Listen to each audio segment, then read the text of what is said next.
입시 비리와 관련해서 지금 기소되어 있는 정경심에 대한 재판에서 정경심이 받고 있던 거의 입시 비리 거의 전부 다 대부분 다 유죄 선고를 받았습니다.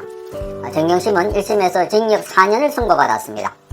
자, 서울중앙지법 형사 25-2부는 입시 비리와 사모펀드 관련 혐의로 기소된 정경심 동양대 교수 선고 공판에서 정 교수가 서울대 인권법센터 인턴증명서를 허위로 작성했다고 인정했습니다.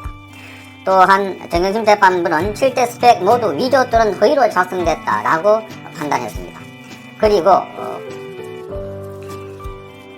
조국 딸은 허위 표창장을 안 냈더라면 어준은 탈락됐을 가능성이 있다 이렇게 봤고, 또한 정경심 딸 동양대학교 표창장도 위조됐다 이렇게 판단했습니다.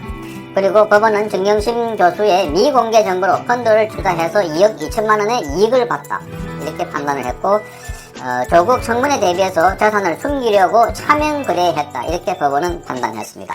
지금 계속해서 속보가 나오고 있는 상황에서 지금까지 나와 있는 속보들을 여러분께 알려드리도록 하겠습니다. 자, 이 서울대 공익인권센터 인턴증명서를 허위로 작성했다고 인정했고, 정 교수는 조 전 장관과 공모해서 딸 조민씨가 실제 인턴 활동을 하지 않았는데도 2009년 서울대 공익인권법센터에서 인턴 활동을 했다는 내용의 확인서를 발급받아서 입시 업무를 방해한 혐의로 기소가 되었습니다. 재판부는 조국 전 장관 딸 조민씨는 인턴 활동을 한 사실이 없고 세미나 디프리 활동을 위해서 중간 이후에 온 것으로 확인된다면서 인턴 활동에 관해서는 모두 허위인 것으로 판단된다고 밝혔습니다. 그러면서 조국 전 장관의 위조 사실이 인정된다고 밝혔는데, 재판부는 조 전 장관은 공익인권센터 직원의 도움을 받아서 센터장 한인섭의 확인 없이 임의로 작성 위조했다고 말했습니다. 다만 재판부는 정 교수와 조국 전 장관의 위조 공모 혐의에 대해서는 피고인으로서는 평소 친한 한인섭 센터장에게 얻었다고 할 수도 있다며 위조 공모는 인정하지 않았습니다. 자, 그리고 중앙지법 재판부는 역시 동양대학교 표창장 위조도 위조 혐의가 인정된다라고 밝혔습니다.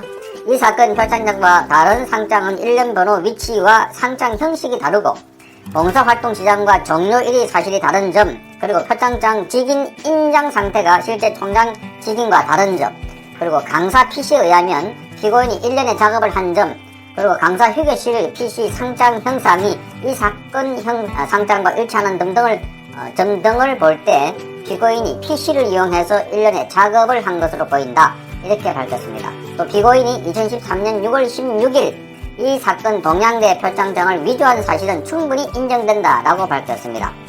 자, 정 교수는 앞서서 동양대 직원을 통해서 표창장을 전달받았고 2013년 6월 조민씨의 입시를 앞두고 이 표창장을 분실해서 재발급받았다라고 주장했습니다. 하지만 재판부는 서울대와 부산대 의전원 지원 당시에는 표창장이 제출되지 않았고 동양대 직원 진술과도 다르다며 받아들이지 않았습니다. 그리고 정경심 재판부는 7대 스펙 의혹 모두 위조 혹은 허위 작성한 점이 인정된다 밝혔습니다. 자, 입시에 제출했던 조민씨의 의전원 입시에 제출한 서류 전부에 대해 모두 위조 또는 허위 작성을 인정한 것입니다. 재판부는 단국대 의과학연구소 인턴 활동 및 논문 작성과 관련해서는 조민씨는 장영표 교수의 연구원으로 활동하지 않았다.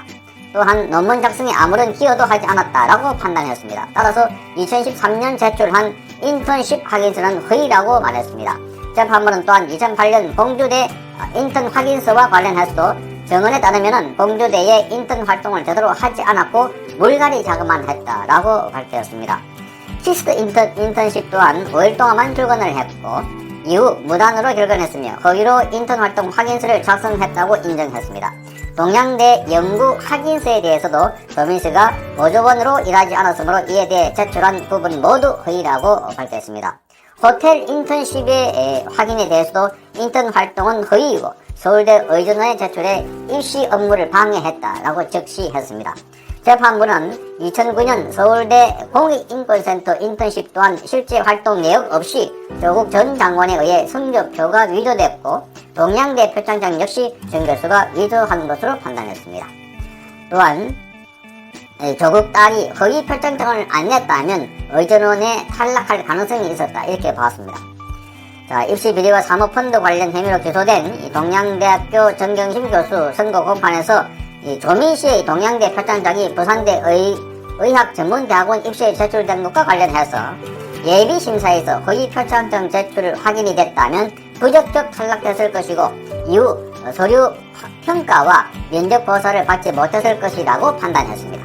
재판부는 정 교수의 부산대 의전원 위계 업무 방해 혐의를 판단하면서 딸 조씨가 자기소개서에 기재한 동양대 표창장은 평가위원들이 오인 착각을 일으킬 수 있다고 있는 기재였다, 이렇게 밝혔습니다.